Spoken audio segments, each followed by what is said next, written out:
बिस्मिल्लाहिर्रहमानिर्रहीम। ख़वातीन व हज़रात, आलिम इस्लाम इस वक्त हर जानिब से ख़तरात में घिरा हुआ है। मुसलमानों के ऊपर बम और आग बरसाए जा रहे हैं। उन्हें उनके घरों से भी बेदखल कर दिया गया है।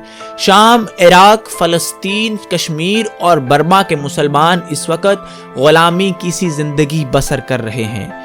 नेज़ हम जैसे मुसलमान जो कि आज़ाद रियासतों में हैं, हम भी अपनी मर्ज़ी से ज़िंदगी नहीं गुजार पा रहे। इस्लाम और शरीयत के कवानीन और उसूलों के मुताबिक ज़िंदगी गुजारना आज़ाद मुस्लिम रियासतों में भी इस वक्त महाल हो चुका है। इस तमाम के पीछे वो आलमी साजिश है जो कि मुसलमानों को ग़ुलाम दर ग़ुलाम रखना चाहती है। इस तनज़्ज़ुली और इस ग़ुलामी की सी कैफियत से मुसलमानों को निकालने के लिए बहुत से स्कॉलर्स इस दुनिया में आए। उन्होंने अपनी जानों की, अपने माल की परवाह नहीं की और हक कहने से बाज ना रहे, और हक कहने की पादाश में उन्हें तरह तरह की सजाएं दी गई। उन तमाम गद्दार हुक्मरानों ने उन्हें फांसियों पर लटका दिया जो कि आज मुसलमान ममालिक पर काबिज हैं। बात की जाए सैयद कुतुब शहीद की तो उनको फांसी पर लटका दिया गया। बात की जाए इमाम हसनुल बन्ना शहीद रहमतुल्लाह अलैह की तो उनको मिस्री फौज ने गोली मारकर शहीद कर दिया। सिर्फ ये दो ही नहीं, बहुत सारे उलमाए कराम ऐसे थे जिन्हें हक कहने की पादाश में निशाना बनाया गया। ऐसे ही एक मुस्लिम स्कॉलर जिनकी उम्र 62 साल है, सलमान शेख अल-औदा हैं। शेख सलमान अल-औदा ऐसे प्रोमिनेंट मुसलमान स्कॉलर हैं जिन्होंने सऊदी अरब के अंदर हमेशा हक की बात कही। हुकूमतें मुख्तलिफ अदवार में चेंज होती रहीं, बदलती रहीं, नए नए बादशाह आते रहे। उन बादशाहों ने अपनी पॉलिसियों का जब ऐलान किया, अगर किसी पॉलिसी को इस्लाम और शरीयत के मुनाफी पाया तो शेख सलमान ने आवाज़ बुलंद की। उन्होंने हुकूमत की बात मानने से इनकार कर दिया। इसी जुर्म की पादाश में, हक कहने की पादाश में इस वक्त मौत की तलवार उनके सर पर लटक रही है। उनको गिरफ्तार किया जा चुका है और आइंदा कुछ दिनों में ये कहा जा रहा है, उनके बेटे की जानिब से खदशा जाहिर किया गया है कि उन्हें सजाए मौत दी जा सकती है। सऊदी अरब के वली अहद मोहम्मद बिन सलमान नहीं चाहते कि शेख सलमान अल-औदा जिंदा रहें।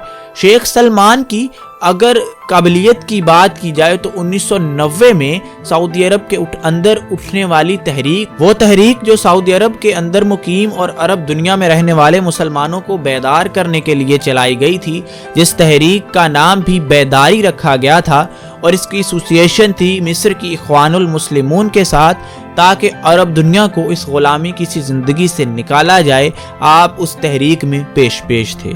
इसके बाद गल्फ वार में यानी 1991 में 1991 में जब अमरीकी फ़ौजों को सऊदी अरब में दावत दी गई और सऊदी अरब के अंदर बेसें बनाने की इजाज़त दी गई तो शेख सलमान अल-औदा ने इस फैसले की खिलाफ वर्जी की, इस फैसले की मुखालफत की और सऊदी हुकूमत को शदीद तनकीद का निशाना बनाया। इसी तरह से 2011 की अरब स्प्रिंग में शेख सलमान का किरदार इंतहाई कलीदी था। जिन जिन फौजी डिक्टेटरों ने मुसलमानों पर काबिज होने की कोशिश की, शेख सलमान ने उनके खिलाफ आवाज़ बुलंद की और इसी तरह अवाम की हकीकी क़यादत यानी इख्वानुल मुस्लिमून के हक में आवाज़ बुलंद की। इसी तरह 2017 में जब सऊदी अरब की हुकूमत ने कतर के बायकॉट का ऐलान किया और ये ऐलान किया कि हम कतर की खुराक, कतर से आने वाले जहाज और हर किस्म का रास्ता बंद कर देंगे, तो शेख सलमान अल-औदा ने सऊदी हुकूमत के इस फैसले की भी मुखालफत की। उन्हें कई बार कहा गया कि वो किंगडम यानी बादशाहत के खिलाफ ना जाएं, लेकिन वो अपने असूली मौक़िफ़ पर डटे रहे और बादशाह की ताईद करने से इनकार कर दिया। शेख सलमान अल-औदा ने अपनी जुर्रत और बहादुरी से इस बात को मुसलमानों पर वाज़ेह कर दिया और सऊदी बादशाहों पर भी वाज़ेह कर दिया और हर मुस्लिम हुक्मरान के ऊपर यह बात खोल कर बयान कर दी कि शरीयत रियासत के ताबे नहीं है, बल्कि रियासत शरीयत के ताबे है। कोई भी मुस्लिम हुक्मरान होगा अगर तो वो मुसलमानों और इस्लाम के मुफाद की बात करेगा तो उसके साथ चला जाएगा, उसका साथ दिया जाएगा। लेकिन अगर कोई मुस्लिम हुक्मरान इस्लाम के साथ गद्दारी करेगा या मुसलमानों के मुफाद के ऊपर अपने मुफाद को तरजीह देगा تو اس کی نہ صرف مخالفت کی جائے گی بلکہ اس کے خلاف ہر قسم کے اقدامات کیے جائیں گے تاکہ اس کو اس غداری سے روکا جا سکے۔ شیخ سلمان العودہ کو پھانسی سنائی جا چکی ہے اور سعودی حکومت ان کو آئندہ چند دنوں میں کسی بھی وقت پھانسی کی سزا دے سکتی ہے۔ ان کے بیٹے نے اپیل کی ہے کہ مسلم حکمران اس پھانسی کو رکوائیں۔ ترک حکومت نے بھی سعودی عرب پر شدید پریشر ڈالا ہے کہ شیخ سلمان کی اس پھانسی کو روکا جائے اور ان کا ٹرائل منصفانہ بنیادوں پر کیا جائے۔ کم از کم دنیا کو ان کا جرم تو بتایا جائے کہ آخر وہ سنگین جرم کیا ہے جس کی بنا پر انہیں پھانسی دی جا رہی ہے۔ تو خواتین و حضرات، ہم نے آپ کو اس ویڈیو میں ان کا وہ جرم بتا دیا جس کی بنیاد پر سعودی ولی عہد محمد بن سلمان چاہتے ہیں کہ شیخ سلمان العودہ کو نشان عبرت بنا کر ان سے ان کی زندگی چھین لی جائے۔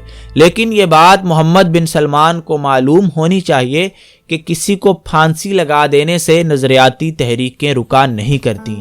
مصر نے بہت سارے لیڈروں کو، بہت سارے مذہبی اسکالرز کو پھانسیاں دی، ابھی بھی مصر کی جیلیں بھری ہوئی ہیں، لیکن اخوان کی تحریک گزشتہ 100 سال سے جاری ہے اور آگے بھی جاری و ساری رہے گی۔